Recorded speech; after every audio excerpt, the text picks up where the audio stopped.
for joining this evening. I will be recording the session. It's purely just so we can keep track of what some of the comments have been made, and it helps us to keep a record of the discussion elements that are raised in this evening's meeting. I will soon pass you over to Matthew Larkin, who is our co-production lead for Women's Services, and he'll be supported this evening by James Butcher, and I'll let them both introduce themselves. We will run through the presentation, which will be the format of this evening, and then at the end we'll have a Q&A and a discussion area, and that's when we can raise any points that perhaps has triggered throughout the presentation, or made you have any thoughts or any suggestions or any queries that you may have, which I'm sure Matthew will be more than delighted to explain or take on board. And just thank you, really. I'm sure I'll thank you again at the end of the presentation, but the whole point of this evening is for you to help us design the services for the future. We can't do it without you, and this is all for the new hospital, and ultimately we want this to be a hospital designed by the community for the community, and we can't do that without you. So with that, I will hand you over to Matthew, who will introduce himself.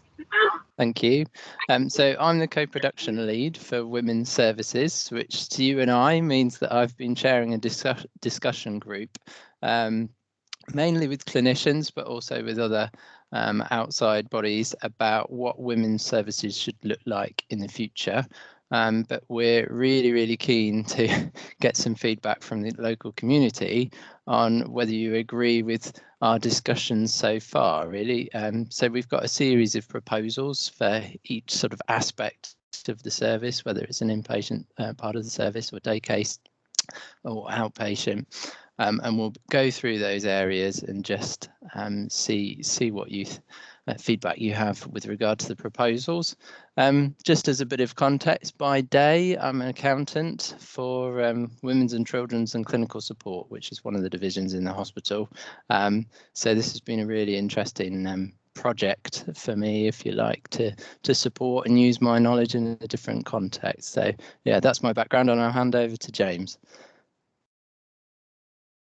Good evening, everybody. So as Matt says, I'm part of the Future Systems programme as the continuum goes forward. I'm the operational lead, supporting Emma and supporting the team for Future Systems programme. Matt gives himself no justice there. He is not just he is the finance manager for Women in Children's and Clinical Support, and does an excellent job. And it's been such a valuable asset to have him on board with our team, because he adds that extra analytical slant to what we do, and he's also very passionate about the services he supports. So I'll let him walk you through. Scribble some questions down as we go along. Come to the end, please. It's open, it's free. Please give us your suggestions, because we're trying our best to go on this journey of creation. None of us have done it before. None of us sit here and claim to be experts. We're all open to your suggestions so that we can steer it, design it, and shape it to deliver the best care in the future. So thank you. I'll hand you back over to Matt. Great. So if you're ready, Matthew, I will start sharing your presentation. That's great. Thank you.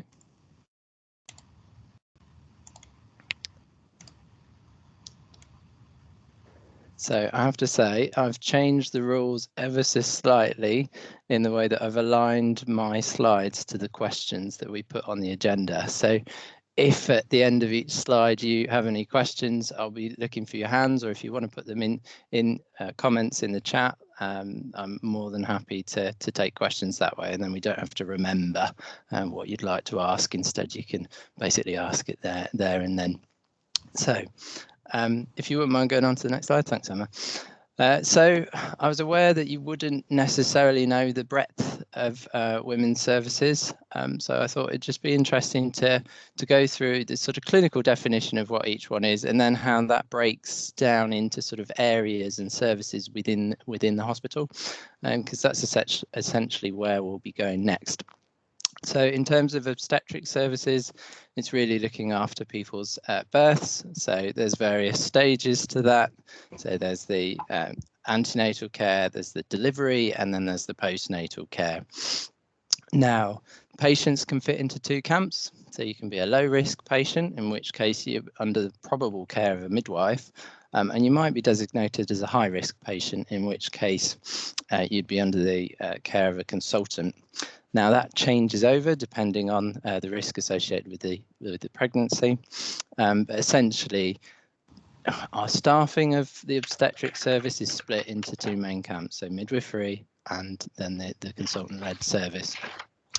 In terms of how that defines the service areas, we've got a lot of things that go on in that sort of gestation period and the aftercare of birth. So we've got the antenatal and postnatal clinic, which is, we'll see low risk patients and high risk patients in that clinic, but we'll see them at different frequencies.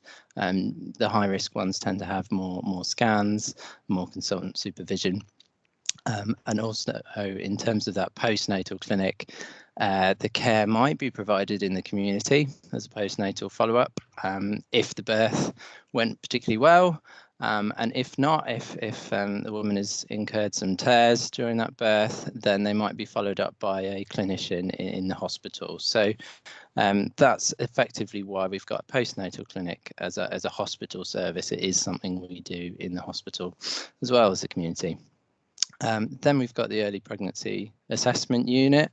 So this is mainly for the first trimester of pregnancy. So if there's any sort of suspicion or cause for concern in the early part of someone's pregnancy, they can turn up at the early pregnancy assessment unit. However, at the moment, that's on a ward area, in a ward area, and the nurses often have to divide their attention, if you like, between people that are coming onto that unit and the patients that they've actually got lying in beds. So it's not great, and it's something that we want to address in the future hospital, and I'll cover that again. We've then got the maternity day assessment unit, which is basically for patients from the second trimester onwards. So fairly far into the pregnancy, shall we say. And essentially people can get referred there basically for daytime obs to see how they're doing, whether the baby's moving.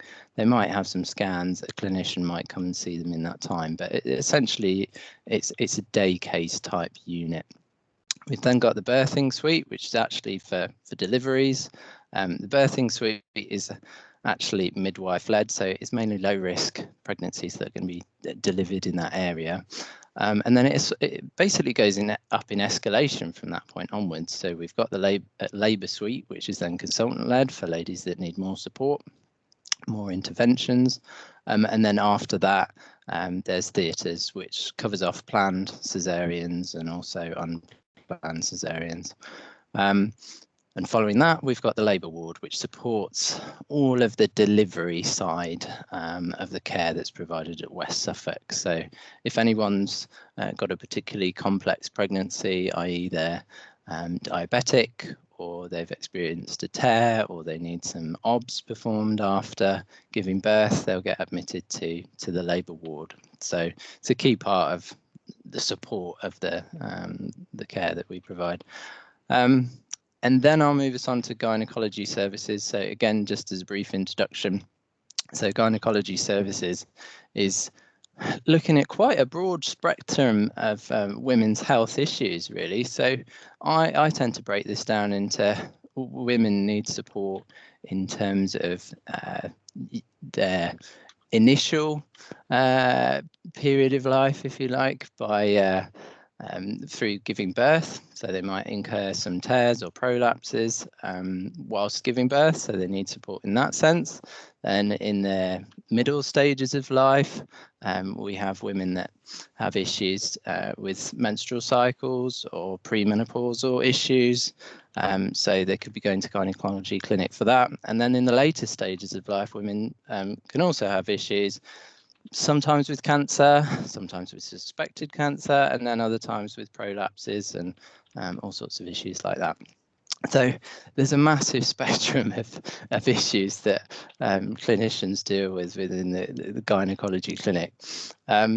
and then there's also this subset of gynecology, which is actually a procedure, which is colposcopy, which is essentially looking at ladies' cervixes to see primarily whether they've got cancer or whether there's another reason for some of the issues that they might be facing. But again, in terms of that area, I think it's good that we differentiate it, because actually it's a procedure, it occurs in a different area, and it's not currently based in the community.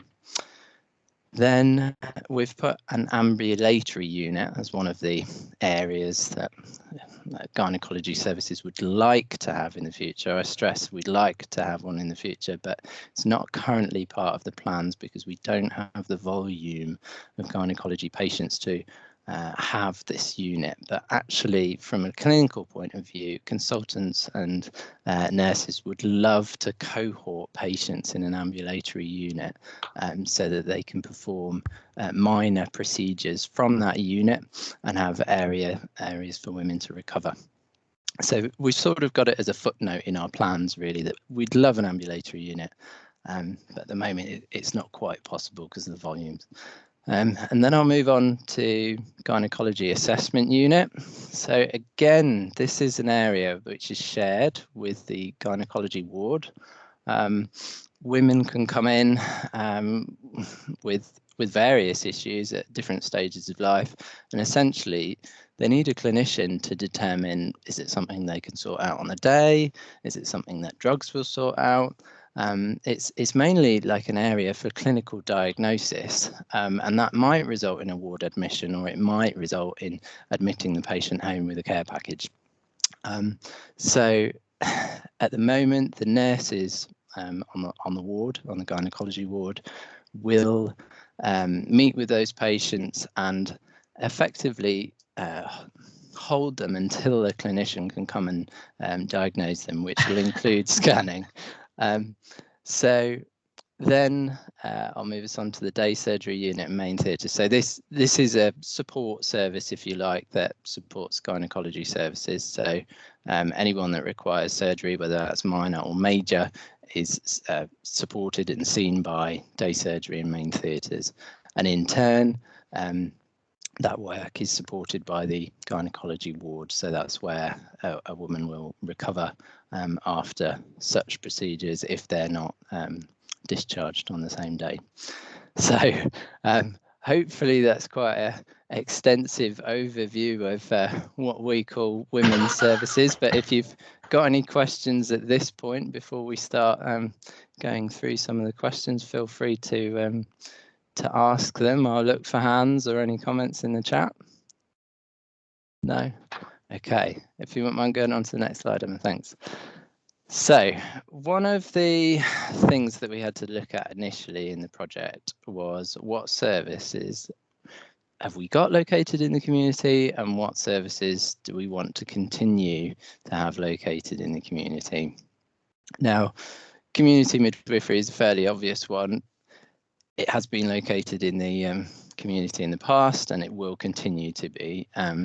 There's various national initiatives that are pushing for something called continuity of care, which is essentially going to not mandate but encourage the care of women in the community, as effectively a lady that's pregnant will have around 5 named midwives allocated to her that will oversee the care, her care all the way through the gestation. So community midwifery is one of the fixed things that isn't really going to change. Obstetric clinics, however, was under a little bit more debate. So we currently have some obstetric clinics located in the community, and because the obstetricians, the consultants, wanted to effectively support the continuity of care agenda, they were keen on having more obstetric clinics in the community. That was the focus initially, but then we've had another national piece of it's not a legislation, but it's called the Ockenden Report, which essentially has been used to heavily encourage the trust to exercise more supervision over patients, obstetric patients, in the hospital, which to you and I means that the consultants will be doing more ward rounds in the future. So that tension on a small staff base having to spread themselves more thinly between the community and the hospital has effectively shifted people's views in terms of having more obstetric clinics in the community, because it's physically not possible with the numbers of consultants that we've got. Then with gynecology clinics, there are a few gynecology clinics that are performed in the community at the moment. And overall, I think with regard to OBS and gynae clinics, the number of them are going to be preserved, but the workforce, the actual number of consultants that West Suffolk has got to perform the clinics is not likely to increase in the future. So we can't really provide more of them. So there's pressures to move stuff into the hospital, and that's somewhat pushed back by the fact that clinicians still want to provide services in the community. And both obstetric and gynecology are supported by ultrasound clinics. So usually you'll find the sonographers supporting the obstetricians and gynecologists in their community settings. That's planned to continue. However, it's really important from the ultrasound point of view, the scanning point of view, that they have a large volume of patients going through their scanners, their rooms. So there is a focus on having more clinics at the West Suffolk site so that the scanning team can be fully utilised to best effect, because we want to use the little resources that we have as wisely as we can. But fundamentally, from this slide, community midwifery isn't changing, and the number of obstetric and gynecology clinics with their scanning support isn't changing, but there isn't a shift towards having any more community clinics at the moment.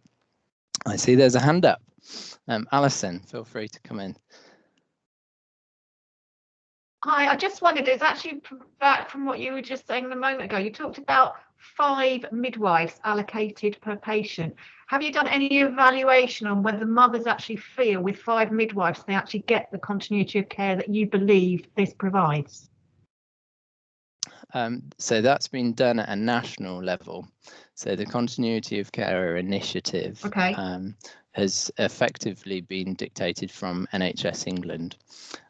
So the rationale behind it is that particularly with first-time pregnancies, women need to be reassured and need to know or have a less stressful birth. Because what we found is that if a woman is stressed when they have their first child, because there's a whole load of uncertainty, they don't know what to expect, they often need to be induced. And then when they're induced, the delivery can happen too quickly, and that means that they then get more tears than if they were having their child the second time around.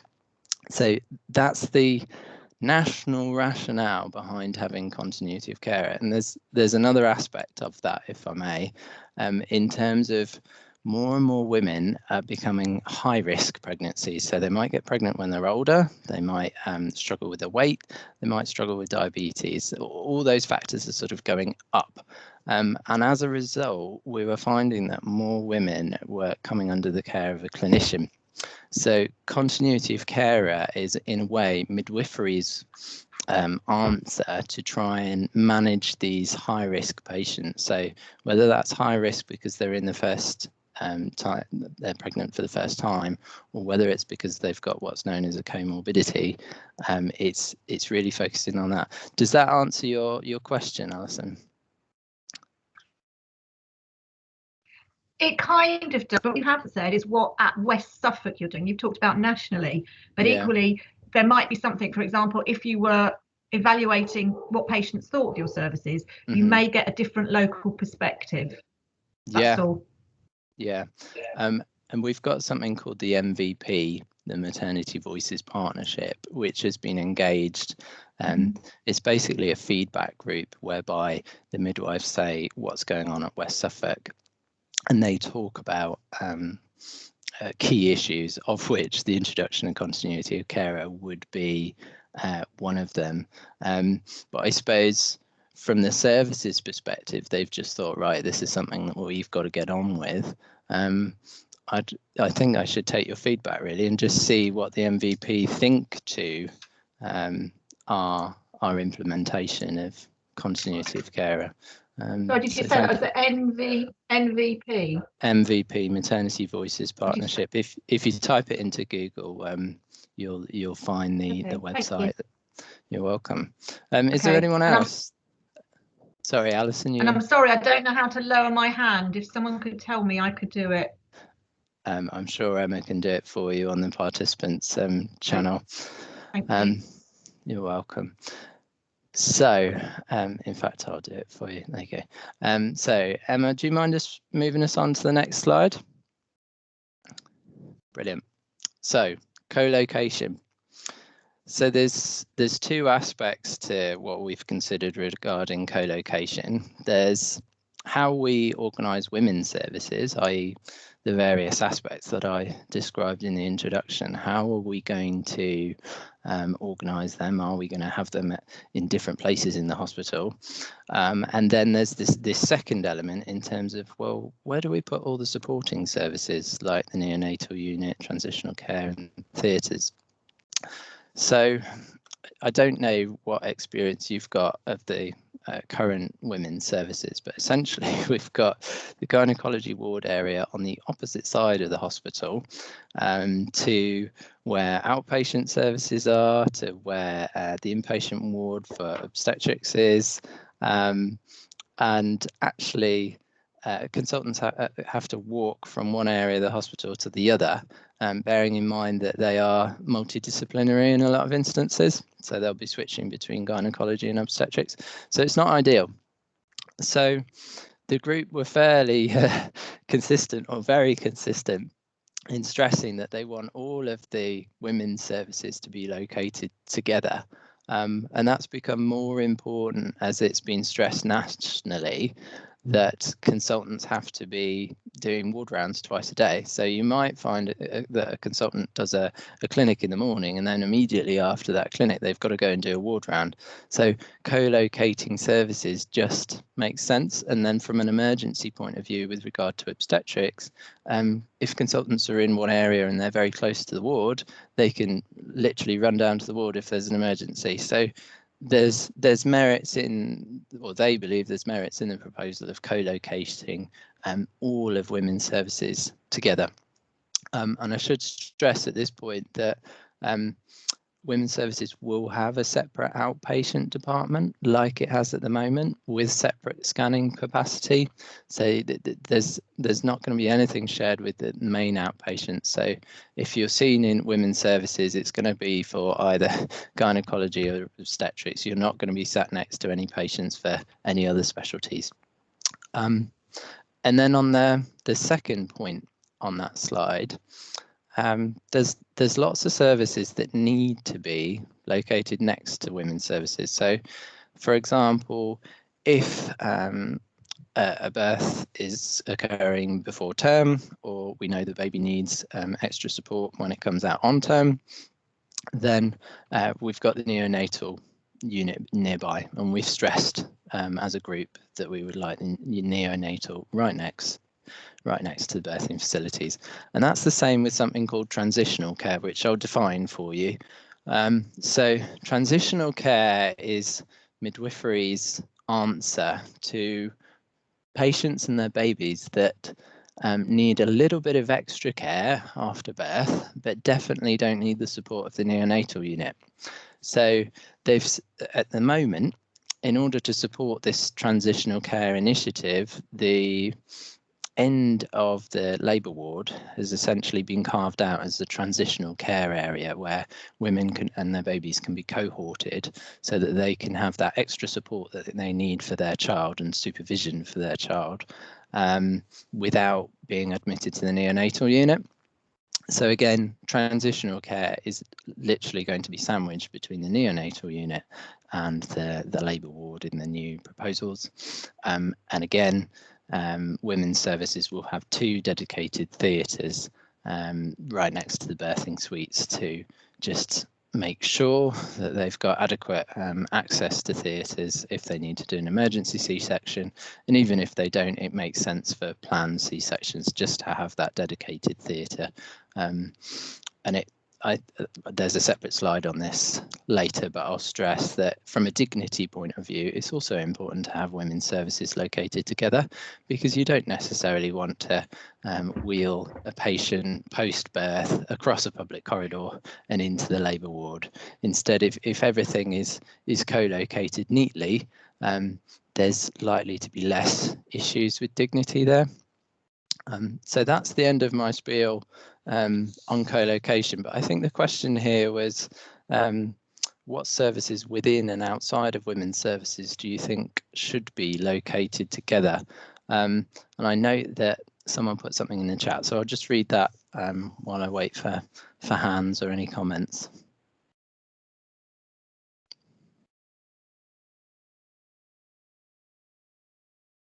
Just noting your comments there, Kim, around the 62 on the Maternity Voices Partnership Survey.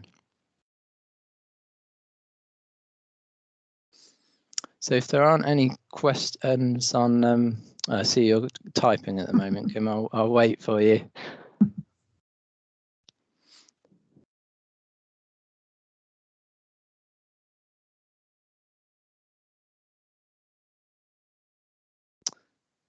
This was June. Yeah, perfect.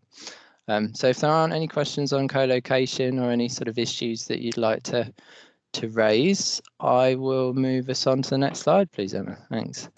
Current plans for women's outpatient facilities. Yeah, so from here on, I'm effectively going to go through outpatient facilities, inpatient facilities, day case facilities. So we're literally going to cover the whole of women's services from the sort of viewpoint of the patient, if you like. So, as I said, we've got obstetrics and gynecology specialties under women's services, but it's quite, or the clinicians have found that patients are quite uncomfortable sitting together. So if you're a gynecology patient, you don't necessarily want to sit right next to an obstetric patient that's successfully pregnant in the same waiting area. So one of the key things that the clinicians have wanted, and the midwives have wanted, and the sonographers have wanted, is to separate the waiting areas for obstetric patients and gynecology patients, so that the two don't have to sit side by side and they don't have to have the stresses imposed by seeing one another. Saying that, there is an issue with the amount of space that's available to, I suppose, to every service in the hospital. So as a result, if you think of yourself as a patient coming into the outpatient area, we've got this single reception plan. So you walk up to a receptionist and say, right, okay, I'm here for the gynecology clinic or the obstetric clinic or colposcopy. And then the receptionist will then point you into one of the 3 waiting areas, which will be separate. So it's relatively efficient because we only need to man one reception, and also it's efficient in terms of space because that's a premium in the current design with the current budget. So then I've put co-located with colposcopy because often people think, well, outpatient services is just about gynecology and obstetric patients. Well, actually, colposcopy will be have its own separate area, but in terms of the co-location, it's currently going to be adjacent to the clinical areas. It will be augmented from what it is at the moment. At the moment, there's literally 2 colposcopy rooms where the procedures are done, and there's no recovery area, which from a patient dignity point of view isn't that great.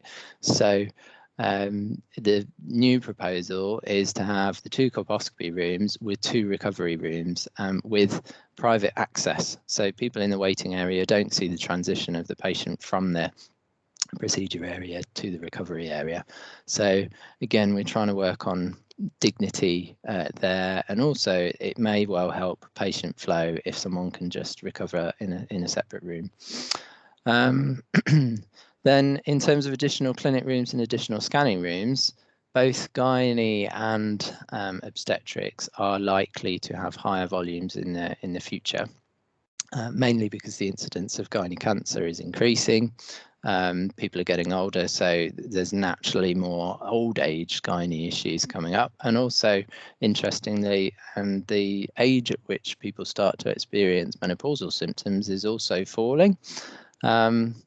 So there's potential work there from a gynae point of view. However, from a scanning point of view, the work is the additional capacity is very much driven by the fact that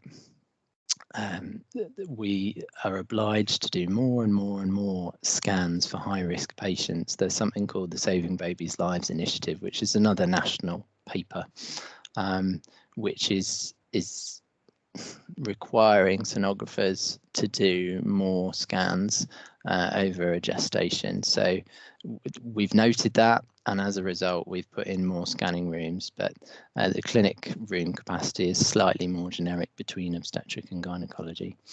And toilets is a key issue in women's services, because women are often asked to come for their scans with full bladders. So we've planned to put toilets in the scanning rooms, so there's less of a dignity issue. So immediately after the scan, they can go out, urinate, and then come back into the scanning room. So, and that's, from an accountant's point of view, that's also a more efficient way of working, because you don't have to ask the patient to leave the scanning room, traipse across the waiting room, go to the toilet, come back, and then see the sonographer. So hopefully it'll be a little bit more efficient in that respect. And then finally, the current facilities also don't have the counselling room in an ideal location. So if someone's going to be given some bad news, they don't necessarily want to walk past the waiting area after they've been given that bad news. So we've planned that the counselling room will be in a discrete location with a separate entrance and exit point, so that people can just leave the area, the outpatient areas, gracefully. So that brings us on to the question at hand, which is, what changes to women's outpatient services would you make and why? But I see that, Isabel, you've had your hand up patiently. So you're on mute at the moment, by the way. Hiya. Thank you. I'm part of West Suffolk SANS. We deal with this stillbirth and neonatal deaths. Mm-hmm. And I could see the good things about the different waiting areas.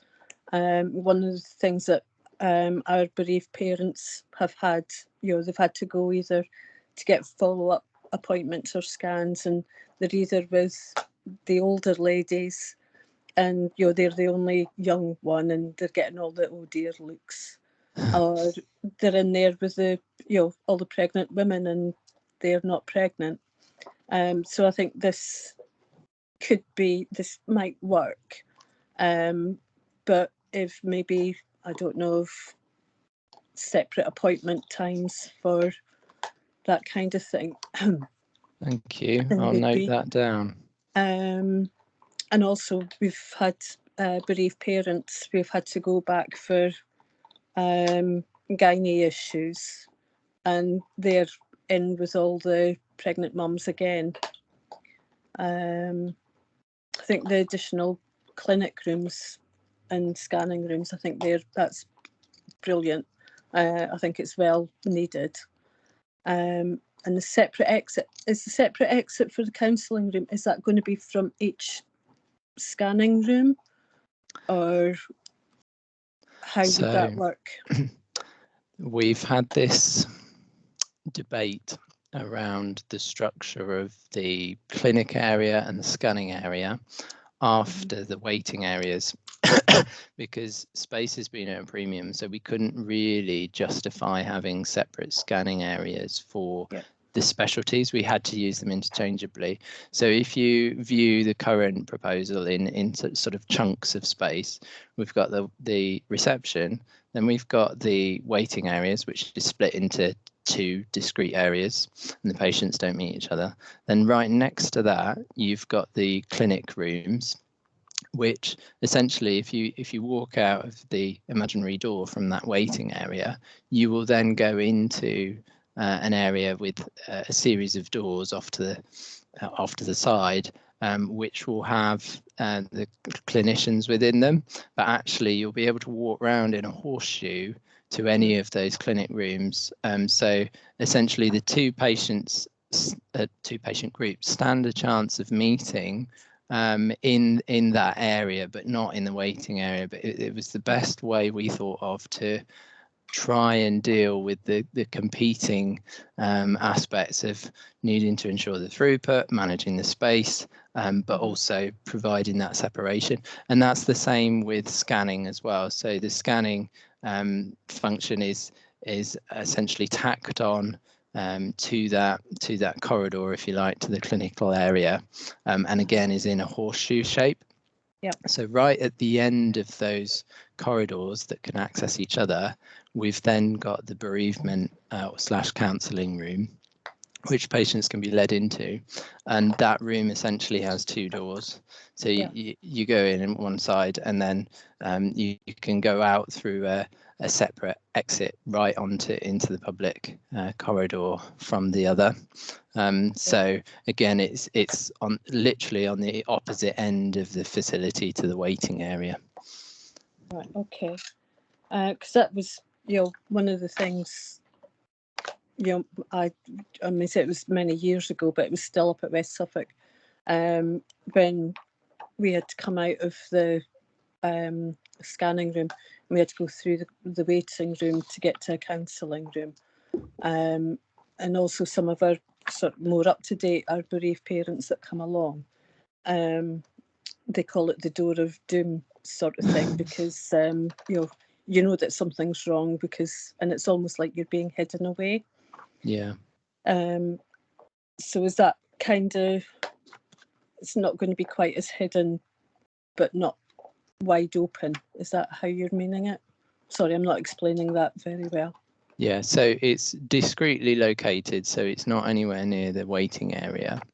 But it's not far away from the areas where an issue with a pregnancy would be determined. Yeah. So you could literally walk out of a clinic room or out of a scanning room and lead the patient into the counselling room. Yeah. And it will be down to the clinicians to determine whether they break the news in the clinic room or the scanning room, or whether they lead them into the door of doom, as you described it. Yeah. And into the counselling room and then break the news. Yeah. Okay. Lovely. Thank you. You're welcome. James, you've got your hand up. Thanks, Matt. I was just going to add on to that, to the conversation that Isabel was leading upon there, just to say that from a future system build point of view, the whole bereavement service across the whole of the trust does need a degree of refinement, and it needs a lot of improvement. As you can imagine, with the structure that was built in 1974, we have grown in various different ways, and some of those ways that we've expanded our services within the trust have crept into corridors, side rooms that were originally used for ways in which we delivered services a lot earlier on in the plans, and that's why it's quite muddled at the moment. I completely get your comments about the way in which patients are coming into contact with other patients, and it's not a good process, it's not a good service, especially when you're going through the horror of bereavement. It's something we will be looking at. It's being led both by each individual area for consideration, but there is the bereavement and the mortuary service within the trust that also needs to be looked at as well. And they're sharing an understanding to make sure that we're not working in complete isolation. But you're quite right to call it out, and it is something that we definitely need to look at in a better way. Those, as I say, who are familiar with West Suffolk Hospital in the years in which it's been there, many areas, many courtyards have been built into and changed from their previous orientation, and we've just really made the best out of what we've got, and we're now at the absolute cap out of ceiling really, and we can't do anything else. So it's not logistically brilliant in its layout at the moment, and that's just purely through the design in which we've had to grow in certain areas. The only last thing I would add is there's got to be a better way that we can mitigate many of our patients coming together with a way in which that we can be more informative over our appointment times, so that they don't just keep converging together in large waiting areas. And it's very much more of a, your appointment time is ready for you to go into, you go into your consultation and then you can leave, rather than lots of waiting in one area, moving on to another waiting room, going to another waiting room. It's not an efficient way that we run our services at the moment, and many other industries that we should learn from within healthcare do this fluid way of patients' appointments, where you all just want to get with the clinician. That's where you want to be, to get the intervention, to get the scan, to get the results, to leave. And that's something also we're looking at. But thank you so much for your comment. Yeah, thank you. Would it maybe be possible, I know this might be a bit cheeky, for us, us as in West Suffolk SANS, to be part of, when you are maybe looking at the more detailed details? Yeah, that would be fantastic to have you on board. And just note that down before we move on. Consult with WSFT SANS. What contact can we find you through, Isabel? We've got West Suffolk SANS. We've got, I think it's support. Oh gosh. If you can send it to Emma. I can send it to Emma. And you can send it to me, Isabel. That's fine. I've also got obviously the email that you registered with, so that's fine. Yeah, lovely. Thank you. Thank you. And James's comments just made me think of another aspect to the waiting area that we've also been considering, which is screening. So if you imagine a row of seats, waiting seats, we've noted that certain patients may suffer from claustrophobia, or just want to sit somewhere that's discreet. So as a result, we thought, well, why don't we put a screen up? So just, 2 or 3 chairs can be not visible from where the other patients are sitting, but when someone walks down the corridor, obviously they can see that people are waiting in this screened area. So they're not located in a separate room, but if they do feel uncomfortable and they don't want to sit looking at other patients, they can choose to sit in those particular chairs with that screen in front of them. So yeah, we had discussed having a separate room, but again, space is at a premium, so we tried to just come up with that compromise, because we realised that sometimes people need more discretion than what's available at the moment. So Emma, would you mind moving us on, please? So inpatient facilities. I've separated this into obstetrics and gynecology because they very much have entirely different areas associated with them, and a lot of this aligns with my introduction, if you like, but there are a few issues that are worth stressing for the first time and for the second time. So in terms of obstetrics, we are going to have a central triage. So if a lady thinks she's going into birth, we'll have a central triage regardless of whether they're a high risk patient, a low risk patient, whether they're due to go into theatres or whether they're supposed to be on the birthing unit or the labour suite. It doesn't matter. They will all go into this one central triage.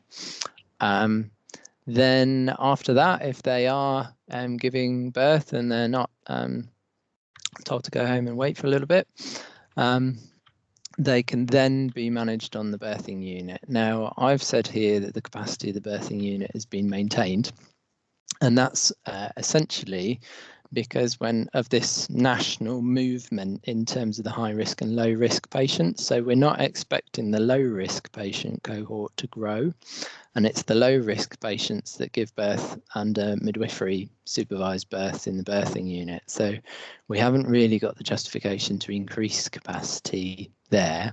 And that's even with the population trajectories over the next 10 years. So the population trajectory over the next 10 years is flat.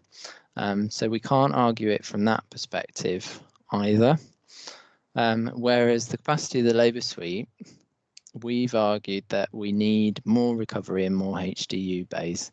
So again, the number of high-risk patients is increasing, so we can increase the capacity from that perspective. So we've got more delivery rooms, but then in terms of our current recovery / HDU capacity, we've got 2 rooms that are used interchangeably for recovery and HDU. The service doesn't think that that's appropriate. So then we've separated it and said, right, okay, we're going to have 2 rooms for recovery, 2 rooms for HDU. And sorry, HDU is high dependency unit. So anything where if a pregnancy is on this sort of tipping point, where it might go into theatres, the lady might well be in the HDU, and the same after a particularly bad birth. They may well be in HDU for a while before moving on to recovery. So we've increased capacity in that respect for the high-risk patients.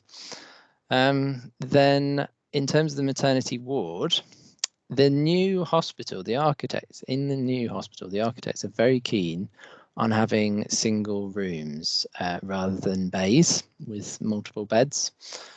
So, and that's across the hospital. It doesn't really matter which particular ward it is.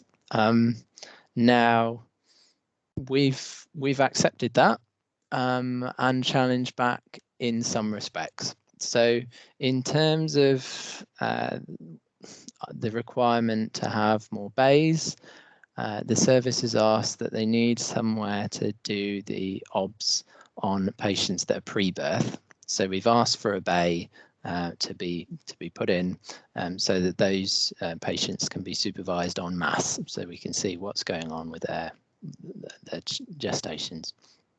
But then after that, once they've given birth, they're mainly going to be admitted into a single room, which has its pros and has its cons. So in terms of the single room, there's temperature control that can be varied. So on the run up to a birth, the temperature can be lowered, which helps because obviously mother and child are quite hot. And then after the birth, when they come back with a baby, the temperature can be increased, which is a good thing from the neonatal unit's perspective because they don't want baby getting cold, so cold that they then have to go onto the neonatal unit. So that's the good side of having single rooms. There's also a patient dignity aspect to it, whereby the conversations with the clinicians are no longer overheard by all the women in the bay. And from a visiting point of view, again, it's better from a noise and sleep perspective. The women aren't necessarily going to be kept up at night from hearing other people's children or the care requests of people, etc.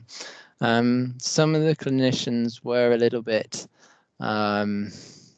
concerned that they wouldn't have the classic degree of observation that they have with the bays at the moment.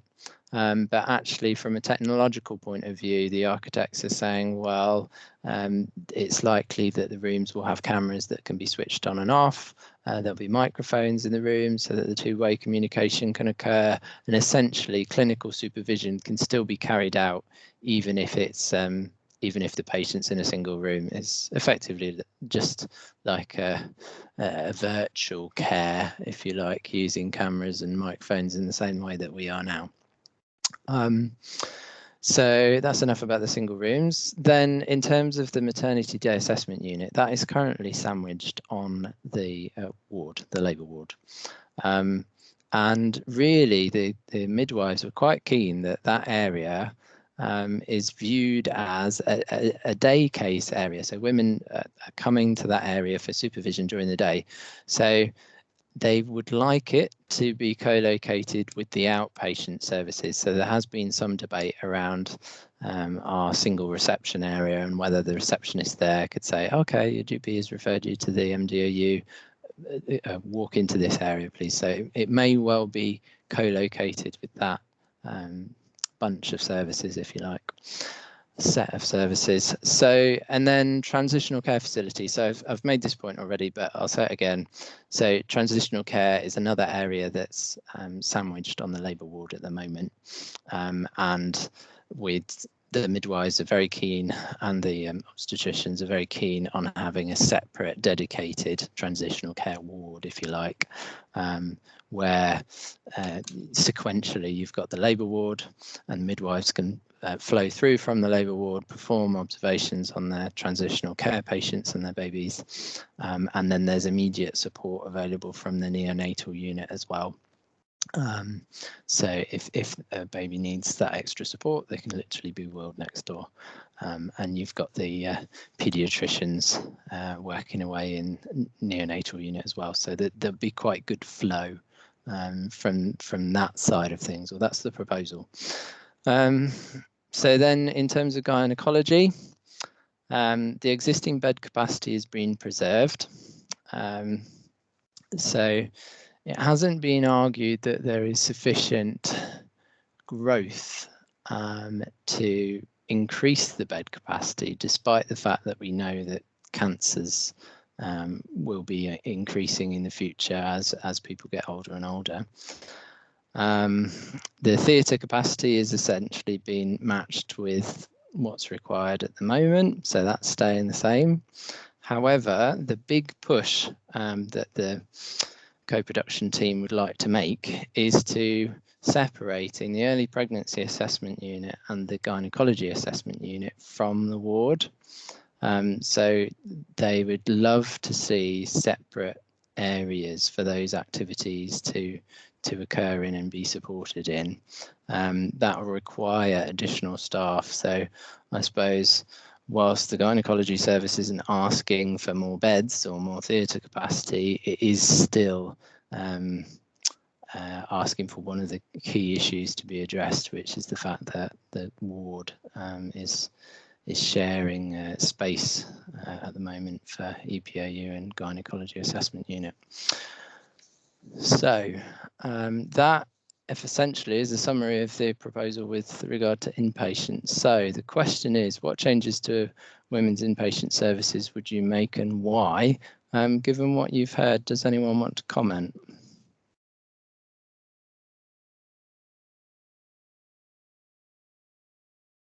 No? Hello. Would most of these rooms have all the monitors and everything? Yeah. That was one of the things, for early pregnancies and things. Sometimes, if there's a problem, the mum has to wait quite a while to get checked. Yeah. So all of that is planned. So there'll be CTG machines which monitor baby's heartbeat, and they link into something called eCare, which is a system that automatically logs and records those heart rate, I should say, of mother and baby. Okay. And then there's also some extra ultrasound capacity planned, because diagnostics is an ever greater part of obstetrics. So if a lady comes in and says, right, okay, I'd like to know how things are progressing with my pregnancy, or if they're on the ward and undergoing OBS, and there'll be mobile scanners to be wheeled in, so that people can have an actual look at how the baby's doing, rather than just doing these outside OBS, if you like. Lovely, thank you. You're welcome. Thanks. Emma, if you wouldn't mind moving us on, that'd be great. Day case services. So I've mentioned the shared waiting area. Now we've got a separate one for colposcopy, but in the statement there, really this is for obstetric patients. So gynecology patients. So gynecology patients that will be cohorted in a dedicated waiting area in the outpatient setting. However, there will be clinic rooms where procedures can take place, day case procedures can take place. So they'll be sharing that waiting area with other people that might be sitting there for just a gynecology consultation and a standard clinic consultation. but we thought that's the best way of using the clinician's time. So if they're diagnosing something and they can do a quick procedure to sort it out, then they don't have to rebook the patient. The patient doesn't have to walk into a separate room. Instead, there is enough capacity to perform some day case procedures within the outpatient clinic. Then I've mentioned colposcopy. So the change there is that we've got 2 rooms for procedures at the moment, and then it will be augmented by 2 rooms for recovery, which has benefits for the discretion of the patient in terms of recovering, which is an improvement on what we've got at the moment. Then in terms of day surgery, capacity will be maintained, because primarily day surgery's capacity is dictated by gynecology, and the current statistics are saying that gynecology work isn't necessarily going to increase to the right magnitude to justify increasing day surgery capacity. Then, as already stressed, we're going for dedicated gynecology assessment unit, a dedicated early pregnancy assessment unit, and a separate maternity day assessment unit. So essentially the reason why these areas are mentioned twice is because we're taking them out of the current inpatient facilities and putting them into this day case, dedicated day case area, which will be co-located with outpatients and hopefully staffed well, because of the fact that we've got the obs and gynae clinicians in the one area all of the time. So the question here is, what changes to women's day case services would you like to make, and why? Does anyone have any comments, feedback, questions they'd like to make in this section?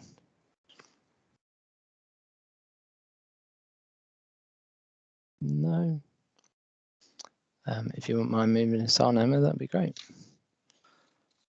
Thank you. So incorporating future technologies and trends. So I've mentioned about the single rooms, which is the model hospital of the future, if you like.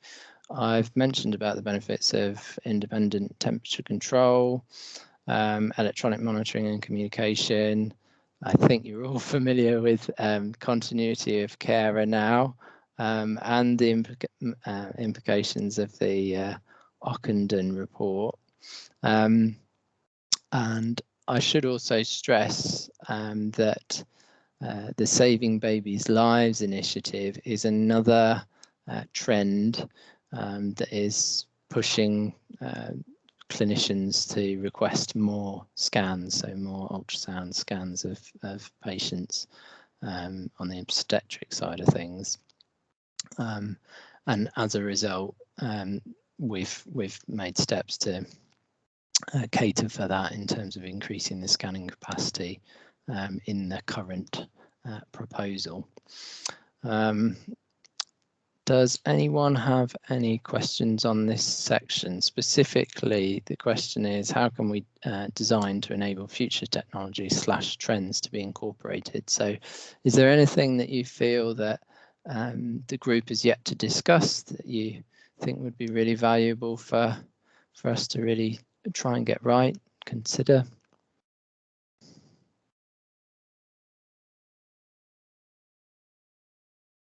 Can't see anyone typing. So if you wouldn't mind moving us on, Emma. I think there was there a slide on dignity? Yeah, perfect, thanks. So the next section is on privacy and dignity, and I have covered some of these issues already as well in terms of the layout. So increased use of single rooms, that will apply to the gynecology ward as well as the labour ward. So patients can have conversations with clinicians and family and be frank with one another. And also partners will be able to use those single rooms as well when COVID restrictions are gone. So from a labour suite perspective, that will be a benefit. We are aiming to reduce the use of public corridors, or at least not have them running between the labour and birthing suites and the labour ward, because at the moment, if a woman gives birth and needs to go back to the labour ward, she's transported across a public corridor on a bed into the labour ward.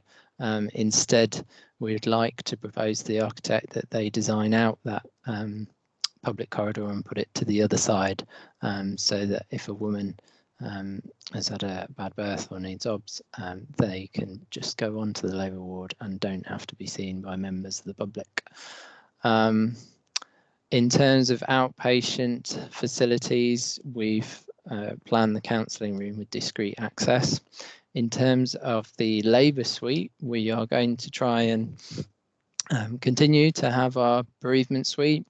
It will get a little bit bigger than the one that we've got at the moment. We plan to have an area with a bed, a separate area with a table and chairs for family or friends to support the bereaved, and then there'll be 2 rooms off to the side, one where baby can be kept, and another which is a kitchen, and of course the room will have toilets, etc. So the only change there is the fact that there will be this separate communal room where family can gather together. Then in terms of the improved layout of colposcopy, that's primarily where we've got these recovery rooms with discrete access, so patients no longer have to see the patients in the waiting area until they're happy to come out of a clinical room. We've discussed the separate clinic waiting areas in terms of outpatients, and we've also talked about the toilet provisions, mainly in outpatient clinics and any scanning rooms. And on that note, in terms of the EPAU, the Early Pregnancy Assessment Unit and the Gynecology Assessment Unit, they will have ultrasound rooms, and within those ultrasound rooms there'll be toilets, and that's the same for the clinical rooms as well, where you'll see a consultant in that environment. There'll be toilets there as well. So again, that improves privacy and dignity and overall patient experience.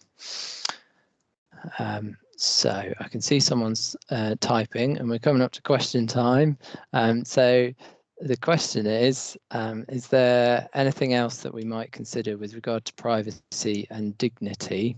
Are there any gaps? Is there any feedback that you can give us on our proposals?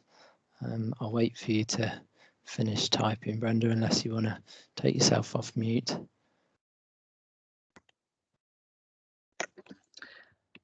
I was pleased to see the bereavement counselling rooms. My sister gave birth to a stillborn baby and was left in the labour ward with mothers who'd had their babies and she was left there, which traumatised her.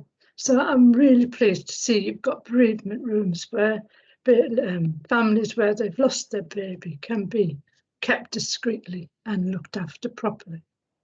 Great, thank you. And we've, on that note, we've also discussed the location of the bereavement room as well, because often it's known in advance that someone's going to deliver a stillbirth. So we've deliberately put that in a corridor that's round the corner from the main birthing rooms, and it's very similar to the counselling room in terms of it's going to be on a quiet corridor where there'll be a discrete access straight out onto a public corridor. They won't have to walk past any of the clinical rooms. You'll literally be able to exit the clinical environment and go on your way, on their way. Thank you for that, Brenda. Juliet, I see your hand is up. Hi, thanks, Matthew. Just wanted to talk about the improved layout of colposcopy. I just had to take a call, so apologies if you've already covered this in previous slides. With regard to the privacy and dignity within when you're having a colposcopy, are there screens around the patient whilst that's happening? So it takes place in a clinical room, so no one can see. It's literally one room for one patient with one clinician and the nurses that support. So it's not going to have any windows or dignity issues, and because the procedure is taking place within walls, obviously sound isn't going to travel particularly easily. So yeah, the colposcopy rooms that we've got at the moment are have also got walls, and they don't use curtains as such. So it's essentially a similar design to the rooms that we've got at the moment. From a dignity point of view, generally there aren't that many patients waiting outside in the colposcopy clinic, but I suppose you've made us think about where we could put the waiting area, whether we could put the waiting area next to the recovery rooms rather than the colposcopy rooms. Just thinking about whilst the procedure is taking place, if a clinician or assistant needs to go out and get other supplies or additional bits and pieces, the door is opening and closing. It's not comfortable for the patient to be in the middle of this procedure whilst that's happening. Just wondered if there were even curtains or screens around the patients so that they're shielded from the door should anybody be walking past as they're having that procedure.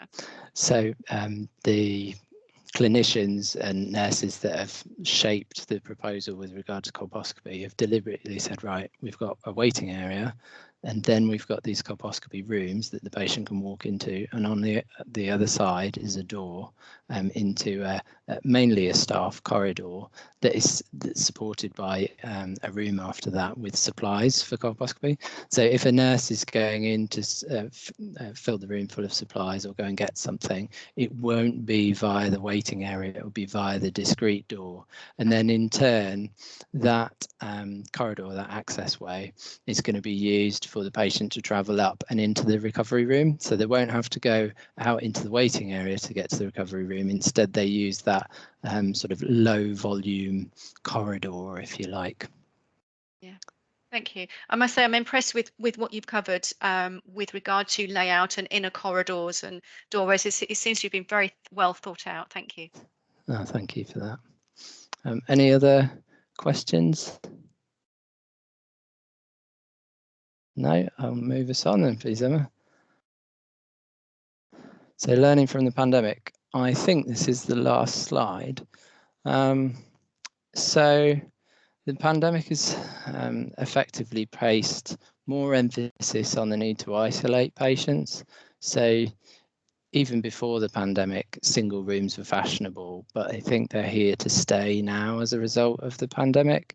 So and they've, in the sort of national design for hospitals, they've considered whether single rooms are going to take up more space than planning bays of patients. And the argument is that single rooms don't actually take up much more space than a bay design for patients, given the new requirements to have space around the bed. So yeah, definitely think they're here to stay, and that will help in terms of isolating patients and reducing transmission.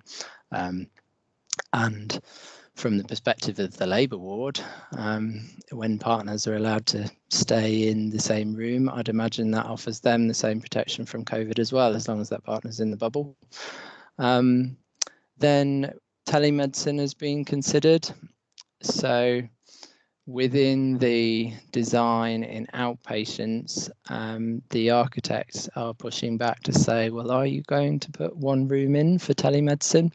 Now, gynecology and obstetrics is a bit more of a hands-on specialty, but I think we are going to go for at least one telemedicine room where clinicians will be able to meet virtually with patients and just check in with them. We've got to do further work in that area to identify which clinics or subsets of patients would be appropriate for that. It may well be that it's more the midwives that use telemedicine, because they do so much work where they're literally going through forms and saying, okay, well, when did you get pregnant, and do you have any issues at home, etc., etc. It's much more, much less hands-on initially. Then in terms of electronic monitoring and communication, so the patients on the labour ward will have access to effectively iPads that are on that come off from the wall on an arm, so you can never drop them. And they'll be able to access the internet, possibly TV, but the main purpose of them is to access specialist midwife support. So at the moment we've got a diabetes midwife, a smoking cessation midwife, and a breastfeeding midwife, and they can all support virtually through that means of communication. And then I've also mentioned earlier about the two-way communication and supervision that can be instigated in the design of the hospital, in terms of this. All the single rooms will have a microphone, a speaker, and cameras that can be switched on and off, so someone at a desk, a central desk, can supervise all of the patients in the bays, and it won't just be one-way communication. The patient will also be able to buzz, and someone will answer and inquire as to what support they need. So that's in the plan, and obviously that's relating to the pandemic, because you wouldn't necessarily want the breastfeeding midwife seeing every patient on the ward and contracting COVID. So it's a way of reducing contacts but preserving the support that's provided. And then the final point there, clinic capacity should not be the limiting factor to the recovery. So we've deliberately added more outpatient clinic capacity because the hospital does have backlogs for gynecology work. So in terms of the recovery from the pandemic, we don't want space to be the limiting factor. We'd much rather it was the availability of clinicians. We don't want to design in a problem into the new hospital. So we are pushing for extra capacity in that area, just to make sure that the pandemic, or the issues relating to the pandemic, can be addressed in the longer term. Any questions on this slide? Any comments? Things that we should consider as a group?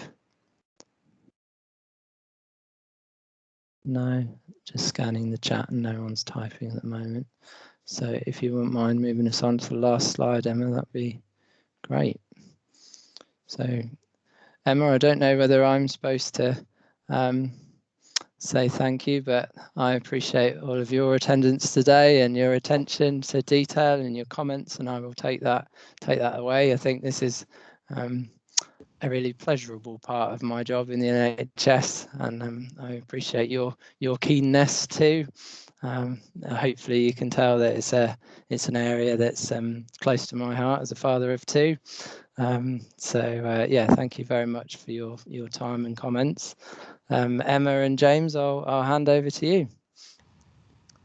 James, just a thank you for me. Yeah, thank you from me. And these aren't our services; these are our community services. So the more people come forward like yourselves to offer insight, questions, and to give us some valuable information about how we can shape these better for the future, it just makes it so much more valuable. And it does.